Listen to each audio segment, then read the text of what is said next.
Sasthamkotta post ഓഫീസിലേക്ക് മാർച്ചും ധർണയും നടത്തി. കർഷക സംഘത്തിന്റെ നേതൃത്വത്തിലായിരുന്നു മാർച്ചും ധർണയും സംഘടിപ്പിച്ചത്.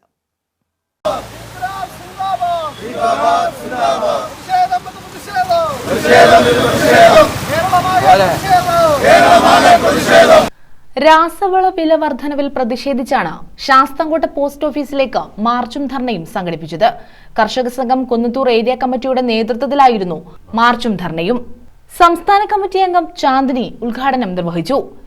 ഇന്ന് ഇവിടെ നടക്കുന്ന സമരം എന്ന് പറയുന്നത് കേന്ദ്ര സർക്കാരിനെതിരെ കർഷക സംഘം സംസ്ഥാന കമ്മിറ്റിയുടെ നിർദ്ദേശമനുസരിച്ച് എല്ലാ ഏരിയ കേന്ദ്രങ്ങളിലും നടത്തുന്ന കേന്ദ്ര ഗവൺമെൻറ് ഓഫീസുകൾക്ക് മുന്നിലേക്ക് നടത്തുന്ന സമരത്തിൻ്റെ ഭാഗമാണ്. ഈ സമരം എന്തിനാണെന്നതിനെക്കുറിച്ച് ഇവിടെ സൂചിപ്പിച്ചു കഴിഞ്ഞു. രാസവളത്തിൻ്റെ വില വർദ്ധിച്ചതിനെതിരെയും രാസവളത്തിൻ്റെ സബ്സിഡി വെട്ടിക്കുറച്ച് കേന്ദ്ര ഗവൺമെൻറ് കർഷകരെ ദ്രോഹിക്കുന്ന നടപടികൾ തുടരുന്നതിനെതിരെയുമാണ് ഇന്ന് ഈ സമരം നമ്മളിവിടെ നടത്തുന്നത്. നമുക്കറിയാം, രാജ്യത്തെ കാർഷിക മേഖല പ്രതിസന്ധിയിലാണ്, അതിരൂക്ഷമായ പ്രതിസന്ധിയിലാണ്. പുത്തൻ സാമ്പത്തിക നയങ്ങളും അതുപോലെ തന്നെ കരി നിയമങ്ങളുമൊക്കെ കൊണ്ടുവന്നുകൊണ്ട് കർഷകരെ ആത്മഹത്യയിലേക്ക് നയിക്കുന്ന പ്രവണത തുടരുന്ന സാഹചര്യത്തിലാണ് അവരെ പൊറുതിമുട്ടുന്ന തരത്തിലേക്ക് രാസവളത്തിൻ്റെ വില വർദ്ധിപ്പിച്ചുകൊണ്ട് കേന്ദ്ര ഗവൺമെൻറ് പുതിയ നയ സമീപനവുമായി മുന്നോട്ട് വരുന്നത്. കെ രവികുമാർ, ഇസഡ് ആന്റണി, ദിലീപ് എന്നിവർ പങ്കെടുത്തു.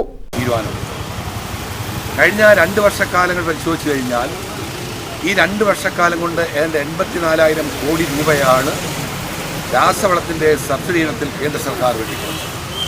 സ്വാഭാവികമായും ഈ തരത്തിൽ രാസവളത്തിൻ്റെ വില കൂടുന്നതിൻ്റെ ഫലമായി കർഷകർക്ക് കാർഷിക മേഖല വിട്ടൊഴിയുന്ന അവസ്ഥയാണ്. കേന്ദ്ര ഗവൺമെൻറ് കാർഷിക മേഖലയിൽ പൊതുവെ സ്വീകരിക്കുന്ന കാര്യങ്ങൾ നമുക്കെല്ലാം അറിയാം. ഞാൻ അതിൻ്റെ ഒന്നും വിശദാംശങ്ങളിലേക്ക് പോകുന്നില്ല. രാജ്യത്തെ കോർപ്പറേറ്റ് മുതലാളിമാരെ, അതേപോലെ തന്നെ ഇന്ത്യയിലേക്ക് വരുന്ന വൻകിട കോർപ്പറേറ്റുകൾ, അവർക്ക് ഇന്ത്യയിലെ കാർഷിക മേഖല വിട്ടുകൊടുക്കുന്ന അതിനാവശ്യമായ നിയമ നിർമ്മാണങ്ങളാണ് ഇന്ത്യൻ പാർലമെന്റിൽ സ്വീകരിച്ചുകൊണ്ടിരിക്കുന്നത്. News bureau, Sasthamkotta.